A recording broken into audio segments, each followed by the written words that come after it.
ബെരാക്ക international മിനിസ്ട്രീസിൻ്റെ word of truth പ്രോഗ്രാമിലേക്ക് നിങ്ങളെല്ലാവരെയും സ്വാഗതം ചെയ്യുന്നു. കർത്താവായ യേശുക്രിസ്തുവിൻ്റെ നാമത്തിലുള്ള സ്നേഹവന്ദനത്തെ അറിയിക്കുന്നു. നമ്മൾ കർത്താവിൻ്റെ സ്വഭാവവിശേഷങ്ങളെക്കുറിച്ച്, ഗുണവിശേഷങ്ങളെക്കുറിച്ച് പറയുകയായിരുന്നല്ലോ ഈ കഴിഞ്ഞ ദിവസങ്ങളിലെല്ലാം.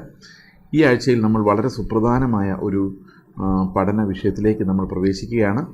അത് ഏറ്റവും ബുദ്ധിമുട്ടുള്ള ഉപദേശം, ഡോക്ട്രിൻ എന്ന് പറയാവുന്ന ഡോക്ട്രിനാണ്. കാരണം മനുഷ്യർക്ക് ഇത് എളുപ്പത്തിൽ മനസ്സിലാക്കാൻ കഴിയുന്നൊരു കാര്യമല്ല. എങ്കിലും നമ്മുടെ രക്ഷയുടെ ഉപദേശം കറക്റ്റായിട്ട് നൽകപ്പെടുന്നതിന് സോളി ഡിയോ ഗ്ലോറിയ, ദൈവത്തിന് സർവ്വകാര്യത്തിലും മഹത്വം എന്ന് പറയേണ്ടതിന് ഈ ഒരു ഉപദേശം വളരെ അത്യാവശ്യമാണ്. അതുകൊണ്ടാണ് ഈ ഉപദേശം വളരെ കോൺട്രവേഴ്സ്യലാണ് എങ്കിലും ദൈവവചനത്തിൻ്റെ സത്യമായിട്ട് ലോകമെമ്പാടുമുള്ള വിശുദ്ധ സഭകൾ അംഗീകരിക്കുന്നത്. ദൈവം ത്രിയേക ദൈവമാണ് എന്നുള്ള വിശ്വാസമാണ് ഇന്ന് നമ്മൾ അപഗ്രഥിക്കാൻ പോകുന്നത്. തൃത്വോപദേശം, ത്രിയേകത്വം എന്ന ആ ഒരു ഉപദേശം, അത് നമ്മൾ ഇത്തിരി ലേശം വിശദമായി തന്നെ പരിഗണിക്കുവാൻ ആഗ്രഹിക്കുന്നു. സാധാരണഗതിയിൽ അനേകം ആളുകൾ എന്നോട് ഡിബേറ്റ് ചെയ്യാനൊക്കെ പറഞ്ഞിട്ടുണ്ട് ഈ ഒരു വിഷയത്തെക്കുറിച്ച്. പല അഭിപ്രായങ്ങൾ ഇന്ന് പ്രത്യേകിച്ച് കോവിഡിന് ശേഷം അനേകം ഉപദേഷ്ടാക്കന്മാർ ഫേസ്ബുക്കിലും അവിടെ ഇവിടെയൊക്കെ പ്രത്യക്ഷപ്പെട്ട് വളരെ വികലമായതും തെറ്റിദ്ധരിപ്പിക്കുന്ന രീതിയിലുമുള്ളതായ സംശയങ്ങൾ ഉണ്ടാക്കുകയും പുതിയ പുതിയ ഉപദേശങ്ങൾ ഉണ്ടാക്കിവിടുകയും ചെയ്യുന്നത് നമ്മൾ ശ്രദ്ധിച്ചിട്ടുണ്ട്. അപ്പോൾ പല ആൾക്കാരെന്നോട് ഡിബേറ്റിന് വിളിക്കുകയൊക്കെ ചെയ്തിട്ടുണ്ട്. എൻ്റെ ഒരു കാഴ്ചപ്പാടെന്ന് പറയുന്നത് ഞാൻ ഡിബേറ്റ് ചെയ്യേണ്ട കാര്യമില്ല എന്നുള്ളതാണ്. കാരണം എൻ്റെ ഒരു കോളിങ് ഡിബേറ്റിങ്ങിനുള്ളൊരു കോളിംഗ് അല്ല. അതുമാത്രമല്ല, ഈ തൃത്വമൊന്നും ഇനി ഞാൻ ഡിബേറ്റ് ചെയ്യേണ്ട കാര്യമില്ല. ഇതൊക്കെ വളരെയധികം പ്രാവശ്യം ഡിബേറ്റ് ചെയ്യപ്പെടുകയും ചർച്ചിൻ്റെ പല കൗൺസിലുകളിൽ ചർച്ച ചെയ്യപ്പെടുകയും അങ്ങനെ ഒരു എസ്റ്റാബ്ലിഷ്ഡ് ആയിട്ടുള്ള ഒരു ഡോക്ടറിനാണ്. അപ്പോൾ ഇതിന് അനുകൂലമായുള്ള അനേകം എഴുത്തുകൾ ഓൾറെഡി അവൈലബിൾ ആണ്.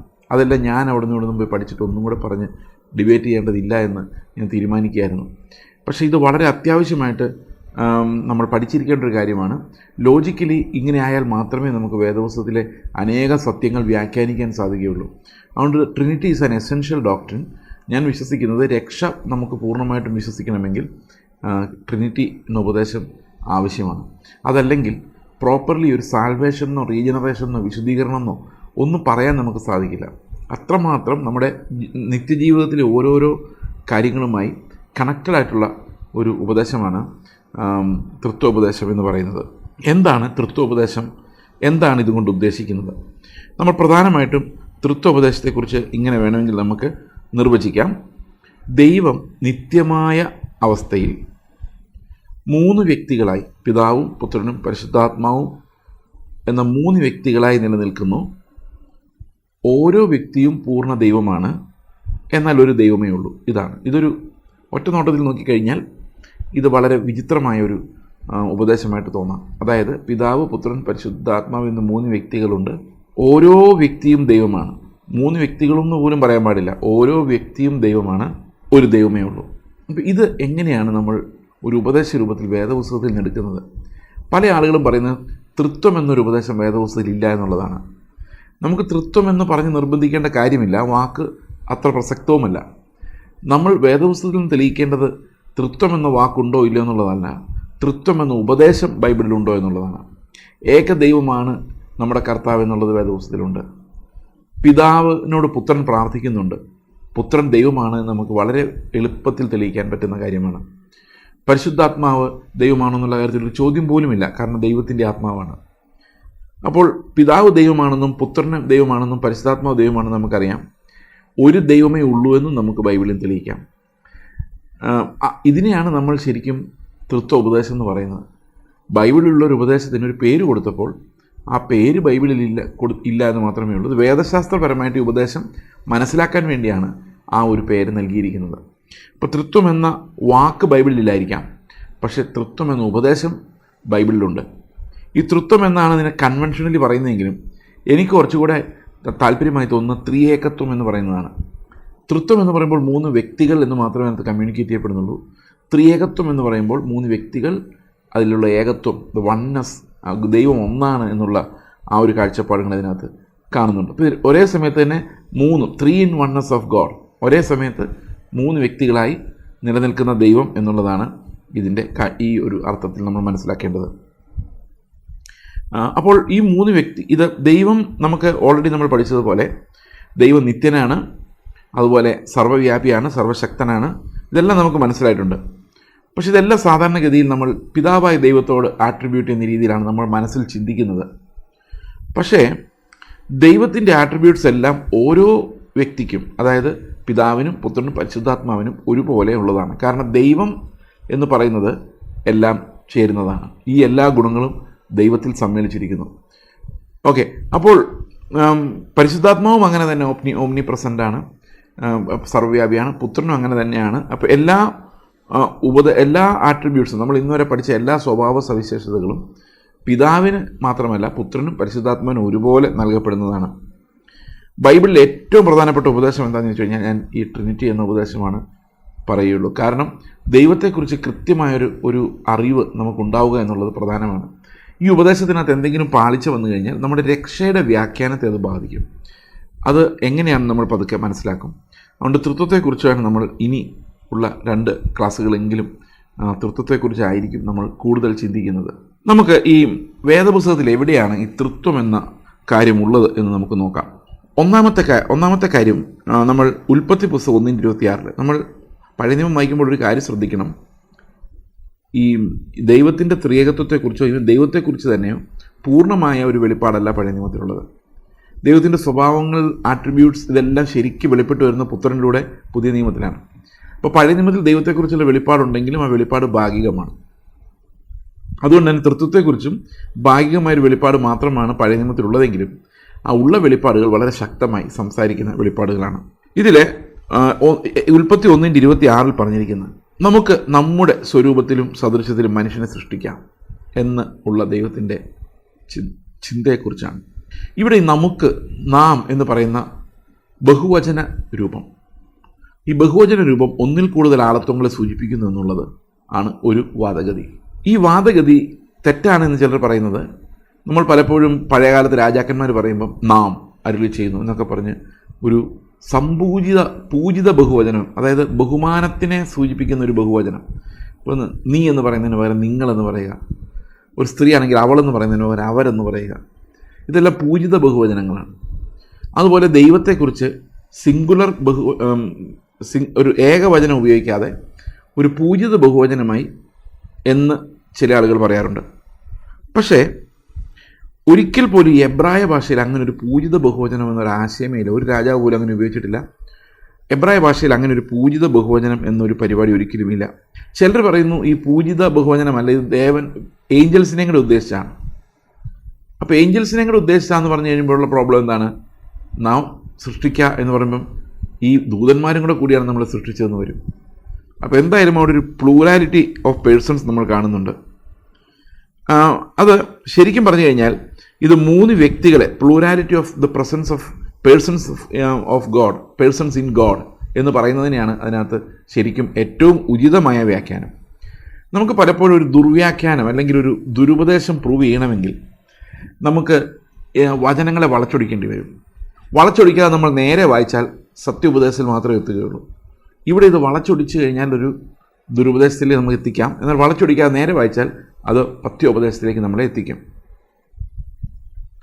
ഓക്കെ, ഇതിനകത്ത് നമ്മളൊരു പൂർണ്ണമായൊരു ട്രിനിറ്റിയെക്കുറിച്ചൊന്നും യാതൊന്നും ഈ വാക്യത്തിലില്ല. കാരണം നമുക്ക് എന്ന് മാത്രമേ ഉള്ളൂ. എത്ര പേരെന്നോ 2 പേരാണോ എന്നോ ഒന്നും നമുക്ക് അറിയാൻ പറ്റില്ല.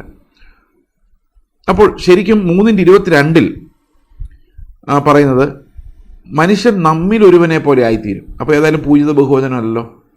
നമ്മിൽ ഒരുവൻ എന്ന് പറഞ്ഞു കഴിയുമ്പോൾ അത് ഒരു പൂജിത ബഹുവചനമല്ല. നമ്മിൽ ഒരാളെ പോലെ, നന്മതിന്മകൾ തിരിച്ചറിയാവുന്ന നമ്മിൽ ഒരാളെ പോലെ ആയിത്തീരും എന്ന് പറയുമ്പോൾ കൃത്യമായിട്ടും അത് പൂജിത ബഹുവചനം എന്ന് പറയുന്നതിനേക്കാളും അത് വ്യക്തികളെ തന്നെ കാണിക്കുന്നതാണ്. അതിനകത്ത് ഏഞ്ചൽസ് ഉണ്ടെന്ന് ചിലപ്പോൾ ആർഗ്യൂ ചെയ്തേക്കാം. പക്ഷേ ഈ 2 വാക്യങ്ങളോട് ഒന്നിച്ച് ചേർത്ത് നോക്കിക്കേ. 1:26 പറയുന്നു നാം നമ്മുടെ സ്വരൂപത്തിൽ സദൃശ്യത്തിൽ മനുഷ്യനെ സൃഷ്ടിക്കാം. അപ്പോൾ സൃഷ്ടിയെക്കുറിച്ച് പറയുന്നു. അപ്പോൾ അതിന് ദൂതന്മാർ വരാൻ പാടില്ല. കാരണം ദൂതന്മാരല്ല നമ്മളെ സൃഷ്ടിച്ചത്. സൃഷ്ടി എപ്പോഴും ദൈവമാണ് ചെയ്യുന്നത്. സംപൂജിത ബഹുവചനമാണെന്ന് വിചാരിച്ചോ. അങ്ങനെ നിങ്ങളൊരു ആർഗ്യുമെൻ്റ് ഉണ്ടാക്കുകയാണെങ്കിൽ ഈ 3:22 വരുമ്പോൾ അവിടെ മനുഷ്യൻ നമ്മിലൊരുവനെ പോലെ എന്ന് പറയുമ്പോൾ എന്തായാലും സംപൂജിത ബഹുവചനമല്ല. അപ്പോൾ അങ്ങനെ അല്ലാതെ ഉപയോഗിക്കപ്പെടുന്നുണ്ട്. ഓക്കെ, അതുകൊണ്ട് തന്നെ ഏറ്റവും 2 വാക്യങ്ങൾ ഒന്നിച്ച് വായിക്കുമ്പോൾ ഏറ്റവും നല്ല എക്സ്പ്ലനേഷൻ എന്ന് പറയുന്നത് എപ്പോഴും ഒരു ദൈവത്വത്തിലുള്ള പ്ലൂറാലിറ്റി, ബഹുവചനം തന്നെയാണ്. അതായത് ഒന്നിൽ കൂടുതൽ വ്യക്തികൾ എന്നുള്ള സജഷൻ തന്നെയാണ് അവിടെ കൃത്യമായിട്ട് വരുന്നത്. യെശയ്യാവ് 6:8 പറയുന്നു, നാം ആരെ അയക്കേണ്ടു ആർ നമുക്ക് വേണ്ടി പോകും. ഇതും ഒരു collective statement of the Trinity ആയിട്ട് നമുക്ക് ചിന്തിക്കാം. അതുപോലെ തന്നെ ഉൽപ്പത്തി തന്നെ 11:7 വരുവിൻ നാം ഇറങ്ങിയവരുടെ ഭാഷയെ കലക്കാമെന്ന് പറയുന്നുണ്ട്. അപ്പോൾ ഇതെല്ലാം ഈ പ്ലൂറാലിറ്റി, ഗോഡ് ഹെഡിലുള്ള പ്ലൂറാലിറ്റിയെ കുറിക്കുന്ന വാക്യങ്ങളാണ്. പലപ്പോഴും നമുക്കറിയാം, ഈ വേദപുസ്തകത്തിൽ ഒരു ഉപദേശം സ്ഥാപിക്കാൻ ഇങ്ങനെയുള്ള ചില വാക്യങ്ങൾ മാത്രം പോരാ എന്നുള്ളത് നമുക്കറിയാം. ഇത് പരാമർശങ്ങളിലൂടെ പോകുന്ന വാക്യങ്ങളാണ്. ഒരു ഉപദേശം സ്ഥാപിക്കാൻ വേണ്ടി എഴുതിയ വാക്യങ്ങളല്ല, പരാമർശങ്ങളാണ്. പക്ഷേ പരാമർശങ്ങൾ 1 അല്ല 2 അല്ല 3 അല്ല 4 അങ്ങനെ വന്നു കഴിയുമ്പോഴേക്കും അതെല്ലാം കൂടെ ചൂണ്ടിക്കാണിക്കുന്നൊരു കാര്യം, ദൈവത്തിനൊരിക്കലും ഈ വ്യക്തികൾ, അതായത് ഒരു കോംപ്ലക്സിറ്റി ഓഫ് പേഴ്സൺസ് തീർച്ചയായിട്ടും ദൈവത്വത്തിലുണ്ട്. മനുഷ്യനെ പോലെ ഒരു യൂണിറ്ററി വണ്ണസ് അല്ല ദൈവത്തിൻ്റേത്. കാരണം മനുഷ്യൻ ലിമിറ്റഡാണ്. അവനൊരു, നമുക്കറിയാം, ഹോളി ഹോളി ഹോളി എന്ന് പറഞ്ഞു കഴിയുമ്പോൾ അൺലിമിറ്റഡ്നെസ്സിനെയാണ് കാണിക്കുന്നത്. അപ്പോൾ ത്രിയേകത്വം എന്ന് പറയുന്ന ദൈവത്തിൻ്റെ അൺലിമിറ്റഡ്നെസ്സിനെ, ഇൻഫിനിറ്റിയാണ് കാണിക്കുന്നത്. 3 വ്യക്തികൾ എന്ന് പറയുമ്പം ദൈവത്തിൻ്റെ വ്യക്തിത്വം ഒതുക്കാവുന്ന ഒന്നല്ല എന്നുള്ളതാണ് എൻ്റെ അർത്ഥം. അത് ശരിക്കും പറഞ്ഞു കഴിഞ്ഞാൽ ദൈവത്തെ മനുഷ്യനെ ഒരു ഇക്വലൻ്റ് ആയിട്ട് കാണുന്നതുകൊണ്ടാണ് അതെങ്ങനെയാണ് 3 ഒന്നാകുന്നത്, 1 3 ആകുന്നൊക്കെ നമ്മൾ ചോദിക്കുന്നത്. കാരണം നമുക്ക് എപ്പോഴും ആന്ത്രോപോമോർഫിക്, അതായത് മാനുഷിക ഭാഷ മാത്രമേ നമുക്ക് വശമാവുകയുള്ളൂ. അതുകൊണ്ട് നമ്മളെപ്പോഴും ദൈവത്തെ കാണുന്നത് നമ്മുടെ കണ്ണിലൂടെ, നമ്മുടെ ചിന്തകളിലൂടെയാണ് ദൈവത്തെ കാണുന്നത്. എന്നാൽ അങ്ങനെയല്ല, ദൈവത്തിൻ്റെ വചനത്തിലൂടെ മാത്രം ദൈവത്തെ കാണുവാൻ നമ്മൾ പരിശീലിക്കണം. അപ്പോൾ നമ്മുടെ ആശയങ്ങളെ വിട്ടുകളഞ്ഞിട്ട് ദൈവത്തിന് മുമ്പിൽ ഒരാശയവുമില്ലാത്തൊരു ശിശുവിനെ പോലെ ചെന്ന് നിന്നിട്ട് ഈ വേദപുസ്തകത്തിൽ നമ്മൾ മനസ്സിലാക്കുകയാണെങ്കിൽ നമുക്ക് കൃത്യമായിട്ടും the plurality of persons in Godhead നമുക്കിവിടെ കൃത്യമായിട്ട് മനസ്സിലാക്കാൻ സാധിക്കും. പിന്നെ അനേകം വാക്യങ്ങൾ നമുക്ക് പഴയ നിയമത്തിൻ്റെ സങ്കീർത്തനം 45, മിക്കവാറും വിവാഹത്തിനൊക്കെ എല്ലാവരും വായിക്കുന്നൊരു സങ്കീർത്തനമാണ്. അവിടെ പുത്രനെക്കുറിച്ച് പറയുന്നതിൻ്റെ സിംഹാസനം എന്നേക്കും സ്ഥിരമായിരിക്കുന്ന എബ്രായ ലേഖനത്തിൽ വീണ്ടും ആവർത്തിക്കുന്ന കുറേ വാക്യങ്ങളാണ്. അപ്പോൾ your throne will last for ever and ever എന്ന് പറയുമ്പം അത് തീർച്ചയായിട്ടും മനുഷ്യനെ സംബന്ധിക്കുന്നതല്ല, അത് ദൈവത്തെ തന്നെ സംബന്ധിക്കുന്നതാണ്. അവിടെ എഴുത്തുകാരൻ പറയുന്നത് ദൈവമേ നിന്റെ ദൈവം എന്നാണ്. അപ്പോൾ ദൈവമേ നിന്റെ ദൈവം, അപ്പോൾ ദൈവത്തോട് പറയാണ് നിന്റെ ദൈവം. അപ്പം definitely speaks about the plurality of persons, ഒന്നിൽ കൂടുതൽ ആളുകൾ, പ്ലൂറാലിറ്റി അല്ലെ ബഹുവചനം. അപ്പോൾ ദൈവമെന്ന് വിളിച്ചിരിക്കുന്ന 2 വ്യക്തികളെയാണ് എവിടെയാണ് 45:7, അത് സങ്കീർത്തനം 45:7. Your throne O God is for ever and ever. അപ്പോൾ പുതിയ നിയമത്തിൽ അത് ദൈവമേ നിൻ്റെ സിംഹാസനം എന്നേക്കും സ്ഥിരമായിരിക്കുന്നുവെന്ന് ദൈവം, പിതാവായ ദൈവം പുത്രനായ ദൈവത്തോട് പറയുന്നതായിട്ടാണ് നമ്മൾ കാണുന്നത്. ഓക്കെ, അപ്പോൾ ഈ കർത്താവ്, the Lord says to my Lord, സങ്കീർത്തനം 110:1 ദാവീദ് പറയുന്നു, കർത്താവ് എൻ്റെ കർത്താവിനോട് എൻ്റെ വലതുഭാഗത്ത് ഇരിക്കുക, നിൻ്റെ ശത്രുക്കൾ നിനക്ക് പാദപീഠമാകുവോളം നീ എൻ്റെ വലതുഭാഗത്ത് ഇരിക്കുക എന്ന് കർത്താവ് എൻ്റെ കർത്താവിനോട് അരുളി ചെയ്യുന്നു. അപ്പോൾ ശരിക്കും പറഞ്ഞു കഴിഞ്ഞാൽ ദാവീദ് പറയാണ്, കർത്താവ് എൻ്റെ കർത്താവിനോട് അരുളി ചെയ്യുന്നു. എത്ര വലിയ റെവലേഷനാണത്. നീ എനിക്ക്, നിൻ്റെ ശത്രുക്കൾ നിനക്ക് പാദപീഠമാകുവോളം നീ എൻ്റെ വലതുവശത്ത് ഇരിക്കുക.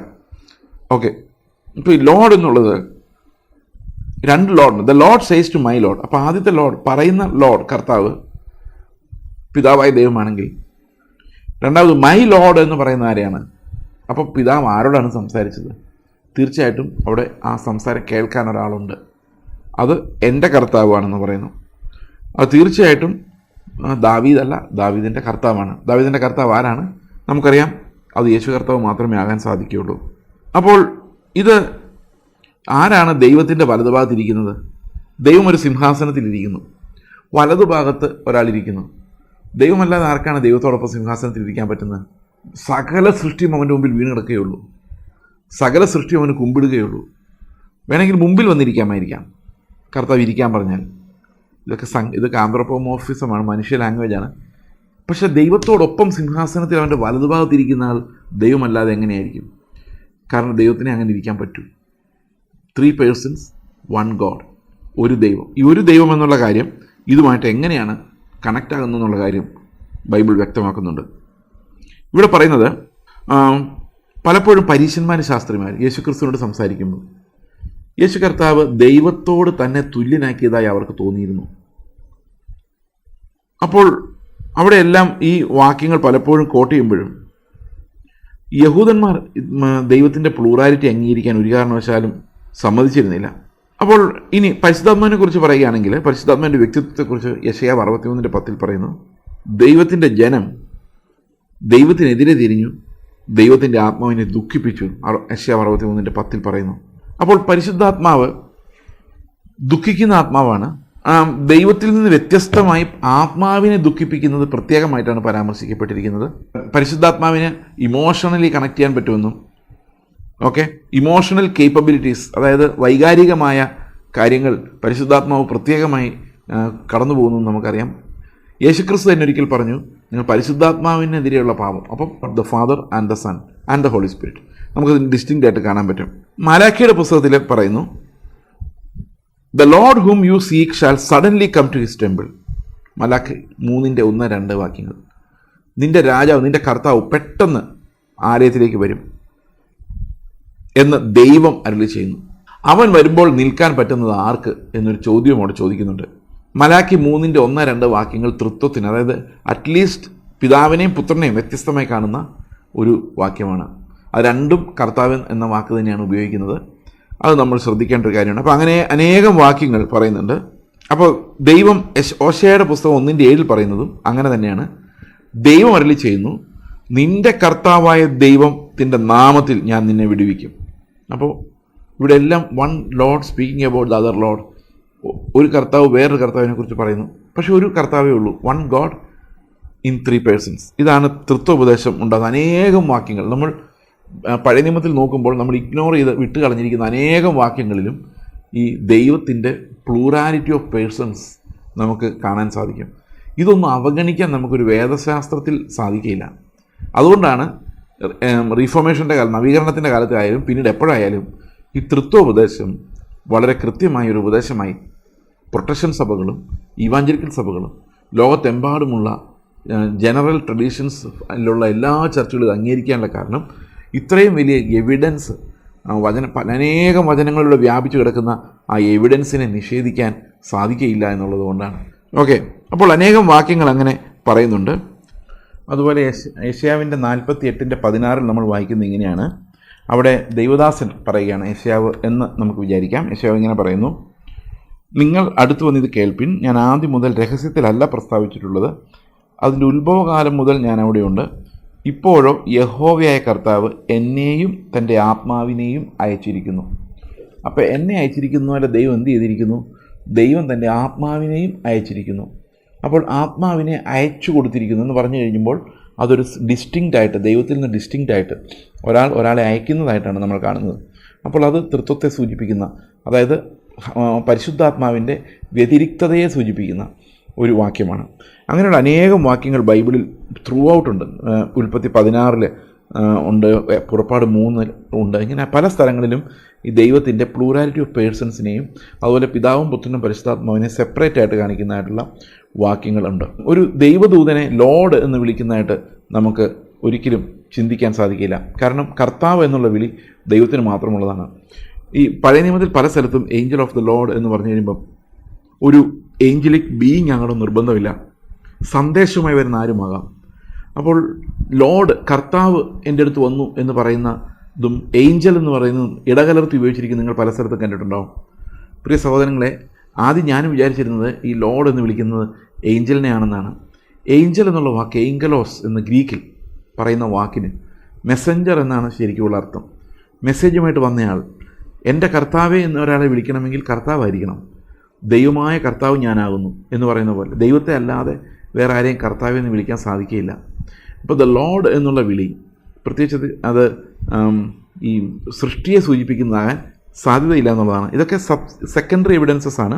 ഇതിൽ അനേകം വാക്യങ്ങൾ നമ്മുടെ ബൈബിളിലുള്ള അനേകം വാക്യങ്ങളിലൂടെ പഴയ നിയമത്തിൽ ഈ വ്യത്യസ്തമായ സൂചനകൾ, അതായത് ദൈവത്തിൻ്റെ പ്ലൂറാലിറ്റി ഓഫ് പേഴ്സൺസിനെ കുറിച്ചും അതുപോലെ പിതാവും പുത്രനും പരിശുദ്ധാത്മാവും സെപ്പറേറ്റായി എക്സിസ്റ്റ് ചെയ്യുന്നതിനെക്കുറിച്ചും നമ്മൾ കാണുന്നുണ്ട്.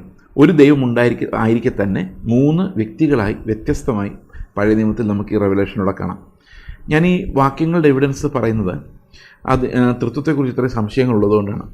തിയോളജിക്കലി എന്താണ് തൃത്വോപദേശമെന്ന് ഇതിന് ശേഷം നമ്മൾ പ്രസ്താവിക്കുന്നതായിരിക്കും ഈ വാക്യങ്ങളുടെ തെളിവുകൾ കണ്ട ശേഷം. ഓക്കെ, ഇനി പുതിയ നിയമത്തിലേക്ക് വരുമ്പോൾ വളരെ വ്യക്തമായ വെളിപ്പാട് തൃത്വത്തെക്കുറിച്ചുണ്ട്. കുറച്ചുകൂടെ ക്ലിയർ ആയിട്ടുള്ളൊരു വെളിപ്പാട് നമുക്ക് പുതിയ നിയമത്തിൽ കാണാൻ പറ്റും. ദൈവത്തിൻ്റെ ട്രിനിറ്റേറിയൻ നേച്ചർ, അതായത് 3 വ്യക്തികൾ എന്നുള്ള ആ ഒരു കാര്യം പുതിയ നിയമത്തിലാണ് കുറച്ചും കൂടെ വ്യക്തമായിട്ട് കാണുന്നത്. നമ്മൾ യേശു കർത്താവ് സ്നാനപ്പെടുന്ന സമയത്ത് പിതാവും പുത്രനും പരിശുദ്ധാത്മാവും ഒരേ പ്ലാറ്റ്ഫോമിൽ, ഒരേ സ്ഥലത്ത് നമുക്ക് കാണാം.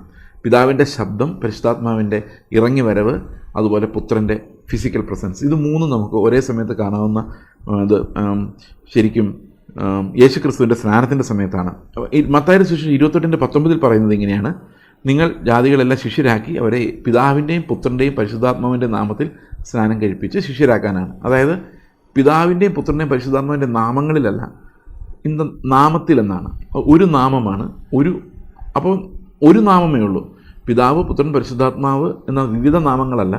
God, load, അങ്ങനെയുള്ളൂ. അല്ല, ഒരു വ്യക്തി എന്നല്ല, ഒരു ദൈവമാണ് ഗോഡ്, അത്രയേ ഉള്ളൂ. ഒരു നാമം, പിതാവിൻ്റെയും പുത്രൻ്റെയും പരിശുദ്ധാത്മാവിൻ്റെയും നാമത്തിൽ.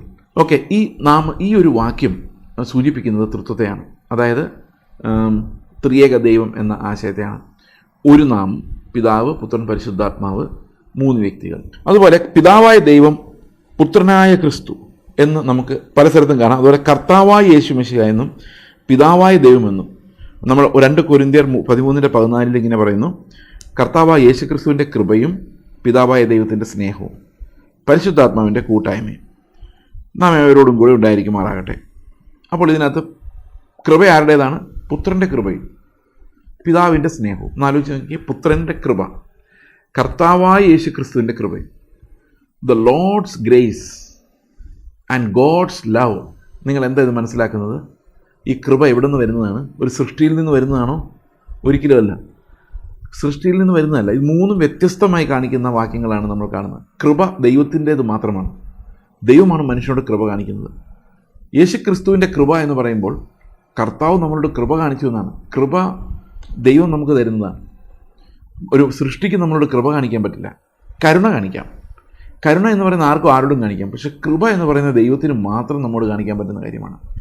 കർത്താവായ യേശുക്രിസ്തുവിൻ്റെ കൃപയും പിതാവായ ദൈവത്തിൻ്റെ സ്നേഹവും പരിശുദ്ധാത്മാവിൻ്റെ കൂട്ടായ്മയും. നമുക്ക് പരിശുദ്ധാത്മാവ് ദൈവമാണ് എന്നുള്ള കാര്യത്തിൽ ആർക്കും സംശയമില്ല. ദൈവം തന്നെയാണ്, ദൈവത്തിൻ്റെ ആത്മാവാണല്ലോ. ചിലപ്പോൾ സെപ്പറേറ്റ് ആയിട്ട് അയാൾ കാണുന്നുണ്ടായിരിക്കില്ലെന്ന് മാത്രമേ ഉള്ളൂ. പരിശുദ്ധാത്മാവ് ദൈവമല്ലെന്ന് ആർക്കും പറയാൻ പറ്റില്ല. അതുപോലെ തന്നെ പിതാവിനോടും പരിശുദ്ധാത്മാവിനോടും കൂടെ തന്നെയാണ് യേശുക്രിസ്തുവിൻ്റെ കാര്യവും പറയുന്നത്. നമ്മുടെ കർത്താവായ യേശുക്രിസ്തുവിൻ്റെ കൃപയും പിതാവായ ദൈവത്തിൻ്റെ സ്നേഹവും പരിശുദ്ധാത്മാവിൻ്റെ കൂട്ടായ്മയും എന്നാണ് പറയുന്നത്. അപ്പോൾ ഇതെല്ലാം എഫെസ്യർ 4:4 മുതൽ 6 വരെയുള്ള വാക്യങ്ങളിൽ സഭയുടെ കാര്യം പറയുമ്പോൾ അവിടെ പറയുന്നത് ഒരു ശരീരമാണ്, ഒരേ ആത്മാവിനാൽ നമ്മൾ ഒരേ പ്രത്യാശയിലേക്ക് വിളിക്കപ്പെട്ടിരിക്കുന്നു. നമുക്ക് കർത്താവ് ഒരുവൻ, ദൈവം ഒരുവൻ എന്ന് എടുത്തു പറയുന്നുണ്ട്. ഇതിൻ്റെ ദൈവമായ കർത്താവ് എന്നാണ് പഴയ നിയമത്തിൽ റെവലേഷൻ. പുതിയ നിയമത്തിൽ ദൈവവും കർത്താവും സെപ്പറേറ്റ് ആയിട്ട് കാണുന്നു. അതുകൊണ്ടാണ് ഇതിനെ പുതിയ നിയമത്തിൽ പെർഫെക്റ്റായിട്ട് ഒരു വെളിച്ചം അത് എങ്ങനെയാണ് എന്നുള്ളതിനെക്കുറിച്ച്, രക്ഷകനായ ദൈവമായ കർത്താവ് എന്ന് യേശുക്രിസ്തുവിനെക്കുറിച്ച് നമുക്ക് പുതിയ നിയമത്തിൽ കാണാൻ സാധിക്കും. 2 കൊരിന്ത്യ ലേഖനത്തിൽ ഒരു വാക്യമുണ്ട്. നമ്മൾ നേരത്തെ വായിച്ചതുപോലെ 13:14 വായിച്ചതുപോലെ പിതാവിനെയും പുത്രനെയും പരിശുദ്ധാത്മാവിനെയും സെപ്പറേറ്റ് ആയിട്ട് കാണുന്ന വാക്യമുണ്ട്. അതുപോലെ 1 പത്രോസിലും ഇങ്ങനെ തന്നെ നമുക്ക് കാണാം. പരിശുദ്ധാത്മാവിൻ്റെ വിശദീകരണം പ്രാപിച്ച് അനുസരണം കാണിക്കാനും, അത് കർത്താവിനോട് അനുസരണമുള്ളവരായിരിക്കാൻ അവൻ്റെ രക്തത്താൽ തളിക്കപ്പെട്ടവർ. ആ വാക്യം നമ്മൾ വായിക്കുമ്പോൾ അവിടെയും പിതാവിനെയും പുത്രനെയും പരിശുദ്ധാത്മാവിനെയും ഒരേ കാര്യത്തിൽ 3 വ്യക്തികളായിട്ട് സെപ്പറേറ്റ് ആയിട്ട് രേഖപ്പെടുത്തിയിരിക്കുന്നതായിട്ട് കാണാം. ഈക്വലായിട്ട് തന്നെ, ഈക്വലാണ് പക്ഷെ സെപ്പറേറ്റ് ആണ്. ഈക്വൽ ആൻഡ് സെപ്പറേറ്റ് ക്രെഡിറ്റോടുകൂടി രേഖപ്പെടുത്തിയിരിക്കുന്നത് നമുക്ക് കാണാം. നമുക്ക് ആ വാക്യം ഒന്ന് വായിക്കാം. 1 പത്രോസ് 1:2. പിതാവായ ദൈവത്തിൻ്റെ മുന്നറിവിനൊത്തവണ്ണം, അപ്പോൾ പിതാവിനെക്കുറിച്ച് പറഞ്ഞു, ആത്മാവിൻ്റെ വിശദീകരണം പ്രാപിച്ച അനുസരണം കാണിപ്പാനും, അപ്പോൾ ആത്മാവിൻ്റെ കാര്യം പറഞ്ഞു, യേശുക്രിസ്തുവിൻ്റെ രക്തത്താൽ തളിക്കപ്പെടുവാനുമായി വൃതന്മാരായവർക്ക് എഴുതുന്നത്. അപ്പം രക്ഷയെ സംബന്ധിച്ച് ത്രിയേക ദൈവം എങ്ങനെയാണ് ഇടപെടുന്നതെന്ന് ഇവിടെ വ്യക്തമായിട്ട് നമുക്ക് കാണാൻ സാധിക്കും. പിതാവിൻ്റെ മുന്നറിവിനോട് അനുസരിച്ച് പുത്രൻ്റെ രക്തത്താൽ തളിക്കപ്പെടുവാനും ആത്മാവിൻ്റെ വിശദീകരണം പ്രാപിച്ച് അനുസരണം കാണിക്കാനുമായിട്ട് തിരഞ്ഞെടുക്കപ്പെട്ട ആളുകൾ, അവർക്ക് എഴുതുന്നു എന്നാണ് പറഞ്ഞിരിക്കുന്നത്. അപ്പോൾ ഇത് വളരെ വ്യക്തമായിട്ട് ദൈവത്തിൻ്റെ ത്രിയേകത്വവും നമുക്കിവിടെ വ്യക്തമായിട്ട് കാണാൻ സാധിക്കുന്നതാണ്. ഓക്കെ, അതുപോലെ യൂദായുടെ പുസ്തകം 20-21 വാക്യങ്ങൾ നമ്മൾ വായിക്കുമ്പോൾ അവിടെ നമുക്ക് തൃത്വം നമുക്ക് കാണാൻ സാധിക്കും. അവിടെ ഇങ്ങനെയാണ്: പ്രിയമുള്ളവരെ, നിങ്ങളുടെ 20-21 നിങ്ങളുടെ അതിവിശുദ്ധ വിശ്വാസത്തെ ആധാരമാക്കി നിങ്ങൾക്ക് തന്നെ ആത്മീക വർധന വരുത്തിയും പരിശുദ്ധാത്മാവിൽ പ്രാർത്ഥിച്ചും നിത്യജീവനായിട്ട് നമ്മുടെ കർത്താവ് യേശുക്രിസ്തുവിൻ്റെ കരുണയ്ക്കായി കാത്തിരുന്നും കൊണ്ട് ദൈവസ്നേഹത്തിൽ നിങ്ങളെ തന്നെ സൂക്ഷിച്ചുകൊള്ളുവിൻ. അപ്പോൾ നോക്കി, ഇവിടെ എല്ലാം 3 വ്യത്യസ്തമായ കാര്യം: ദൈവത്തിൻ്റെ സ്നേഹം, പുത്രൻ്റെ കരുണ, പരിശുദ്ധാത്മാവിലുള്ള നടത്തിപ്പ്. ഇത് 3 ചേർന്നാണ് ആ വാക്യം നമ്മളെ ആ തൃത്വത്തെക്കുറിച്ച്, ത്രിയേകത്വത്തെക്കുറിച്ച് പഠിപ്പിക്കുന്നത്. പലപ്പോഴും എന്താ സംഭവിക്കുന്നത് വെച്ച് കഴിഞ്ഞാൽ, ആളുകൾക്ക് ഈ തൃത്വം ഇഷ്ടമില്ല. അതിൻ്റെ പ്രധാനപ്പെട്ട കാരണം, ഒത്തിരി പേര് അവരുടെ ബുദ്ധിയിൽ വിചാരിക്കും ദൈവം ഒന്നായാൽ പിന്നെ മൂന്നാൻ പറ്റത്തില്ലെന്ന്. നമുക്ക് പറ്റില്ലായിരിക്കും, പക്ഷെ ദൈവത്തിന് പറ്റും. കാരണം ദൈവം ഇൻഫിനിറ്റാണ്. ഈ ഇൻഫിനിറ്റിയെ കുറിക്കാൻ പലപ്പോഴും 3 എന്നുള്ളത് ഉപയോഗിക്കുന്നുണ്ട്. ദൈവം 3 വ്യക്തികൾ എന്ന് പറയുമ്പോൾ തന്നെ ഇൻഫിനിറ്റ് ഗോഡിനെയാണ് ഈ തൃത്വ ഉപദേശത്തിലൂടെ വെളിപ്പെടുത്തുന്നത്. 3 വ്യക്തികളേ ഉള്ളൂ, but that also shows there infinity. Okay, ഈ ഇൻഫിനിറ്റ് നേച്ചർ ഓഫ് ഗോഡ്. അതുപോലെ പിതാവും പുത്രനും പരിശുദ്ധാത്മാവും വ്യത്യസ്തരായി നമുക്ക് അനേകം വാക്യങ്ങളിലൂടെ നമ്മൾ കാണുന്നുണ്ട്. ഒരേ ഫംഗ്ഷനിൽ വ്യത്യസ്തമായ കാര്യങ്ങൾ ചെയ്യുന്നവരായിട്ട്, ഒരേ ഫൗണ്ടേഷനിൽ നിന്ന് വ്യത്യസ്തമായ കാര്യങ്ങൾ ചെയ്യുന്നതായിട്ട് നമുക്ക് കാണാൻ പറ്റുന്നുണ്ട്. അപ്പോൾ ദൈവത്തിൻ്റെ ത്രിയേകത്വം എന്ന് പറയുന്നത് തീർച്ചയായും വളരെ നിർബന്ധമുള്ള ഒരു ഉപദേശമാണ്. ഇതിനെക്കുറിച്ച് വേദശാസ്ത്രജ്ഞന്മാർക്കുണ്ടായിരുന്ന സത്യസന്ധത എന്നുള്ളതും വളരെ പ്രകടമാണ്. നിങ്ങൾക്കറിയാമല്ലോ, യഹോവ സാക്ഷികളെ പോലുള്ളവർ അവരുടെ ഉപദേശം തെളിയിക്കാൻ വേണ്ടി അവർ വ്യത്യസ്തമായൊരു ബൈബിൾ തന്നെ ഉണ്ടാക്കിയിറക്കി. ഈ വ്യത്യസ്തമായ ബൈബിൾ ന്യൂ വേൾഡ് ട്രാൻസ്ലേഷൻ എന്ന് പറയുന്ന ട്രാൻസ്ലേഷൻ. അതിനകത്ത് ഒത്തിരി വാക്കുകൾ അങ്ങോട്ടും ഇങ്ങോട്ടൊക്കെ മാറ്റിമറിച്ച് ബൈബിളിന് രൂപാന്തരം വരുത്തിയാണ് അവർ. എന്നിട്ട് അവർ ഇതാണ് ഒറിജിനൽ എന്ന് അവരുടെ ആൾക്കാരെ വിശ്വസിപ്പിക്കുന്നുണ്ട്. എന്നാൽ ഈ പ്രൊട്ടസ്റ്റന്റ് ചർച്ച് അല്ലെങ്കിൽ ഇവാഞ്ചലിക്കൽ ചർച്ച്, അവർ തൃത്വത്തിൽ വിശ്വസിക്കുന്ന ചർച്ച് തന്നെ ഏറ്റവും ശക്തമെന്ന് ആളുകൾക്ക് ചിന്തിക്കാവുന്ന ഒരു വാക്യം 1 യോഹന്നാൻ 5:7 ഇങ്ങനെ കിങ് ജെയിംസ് ബൈബിളിലുണ്ട്. നിങ്ങളുടെ ഒരു കിങ് ജെയിംസ് ബൈബിൾ ഉണ്ടെങ്കിൽ, അല്ലെങ്കിൽ തമിഴ് ബൈബിൾ ഉണ്ടെങ്കിൽ ഈ വാക്യം അതിനകത്തുണ്ട്. ഇതിങ്ങനെയാണ്: 1 യോഹന്നാൻ 5:7 for there are 3 that bear record in heaven. സ്വർഗത്തിൽ സാക്ഷ്യം പറയുന്നവർ 3 ഉണ്ട്: the Father, the Word and the Holy Ghost. പിതാവ്, വചനം, പരിശുദ്ധാത്മാവ്. And these 3 are 1. ഇത് 3 ഒന്ന് തന്നെയാണ്. ഇതാണ് വാക്യം. ആ വാക്യം വേറെ ട്രാൻസ്ലേഷൻസിലില്ല. അതുകൊണ്ട് നമ്മൾ ഈ വാക്യം ഒരിടത്തും കോട്ട് ചെയ്യാറില്ല. കാരണം എന്താണെന്ന് വെച്ച് കഴിഞ്ഞാൽ, ഇത് എയർലിയസ്റ്റ് ട്രാൻസ്ലേഷൻസിൽ ഈ വാക്യം കാണാനില്ലാത്തത് കൊണ്ട്, ഏറ്റവും ഫസ്റ്റ് മാനുസ്ക്രിപ്റ്റ്സിൽ നിന്ന് ഇത് കാണാനില്ലായിരുന്നു. അതുകൊണ്ട് ഈ വാക്യത്തെക്കുറിച്ചൊരു സംശയം തോന്നിയതുകൊണ്ട് അത് വേണ്ട എന്ന് വയ്ക്കായിരുന്നു. കാരണം നമുക്ക് കൃത്യമായ ഒരു ഓണസ്റ്റിയോടുകൂടി നമ്മൾ ബൈബിളിനെ സമീപിക്കേണ്ട ആവശ്യമേ ഉള്ളൂ. പ്രിയ സഹോദരങ്ങളെ, തൃത്വോപദേശം ഒരുപക്ഷെ നിങ്ങളുടെ ബുദ്ധി കൊണ്ട് നോക്കിയിട്ട് അവഗണിക്കുമായിരിക്കാം. പക്ഷേ ദൈവത്തിൻ്റെ വചനം നോക്കിയിട്ട് അവഗണിക്കാൻ സാധിക്കില്ല. പലപ്പോഴും അവിടെ നിന്നും ഇവിടെ നിന്നും ഒരു സൈഡിൽ നിന്ന് മാത്രമുള്ള വചനം കോട്ട് ചെയ്തിട്ട് യേശുക്രിസ്തുവിൻ്റെ ദൈവത്വത്തെ നിഷേധിക്കുന്നവരും, പരിശുദ്ധാത്മാവിൻ്റെ എന്ന വ്യക്തിയെ നിഷേധിക്കുന്നവരും, പരിശുദ്ധാത്മാവിനെതിരെ പാപം ചെയ്യുന്നവരും അനേകം ആളുകളെ നിങ്ങൾ കണ്ടിട്ടുണ്ടാകും. പ്രിയ സഹോദരങ്ങളെ, നമ്മൾ വചനത്തിൻ്റെ evidence, the burden of the evidence in the scripture, നമുക്കതിനൊരിക്കലും അവഗണിക്കാൻ സാധിക്കില്ല. തൃത്വോപദേശം രക്ഷയ്ക്ക് എത്ര പ്രധാനമാണെന്ന് നമ്മൾ ഇനി വരുന്ന ക്ലാസ്സുകളിലൂടെ മനസ്സിലാക്കും. ദൈവം നിങ്ങളെല്ലാവരെയും സഹായിക്കുമാറാകട്ടെ. നമുക്ക് പ്രാർത്ഥിക്കാം. ഞങ്ങളുടെ സ്വർഗ്ഗസ്ഥ പിതാവേ, ഞങ്ങൾക്ക് അങ്ങയെ തന്നെ വെളിപ്പെടുത്തി തരുന്നതിനായിട്ട് സ്തോത്രം ചെയ്യുന്നു. ഞങ്ങളുടെ അറിവ് ഞങ്ങൾക്ക് പരിജ്ഞാനവും ജീവനുമായി മാറണമേ. ത്രിയേക ദൈവത്തിന് ഞങ്ങൾ സ്തുതിയും സ്തോത്രവും കരയറ്റുന്നു. നന്ദിയോടെ സ്തോത്രം. കർത്താവായ യേശുക്രിസ്തുവിൻ്റെ നാമത്തിൽ തന്നെ.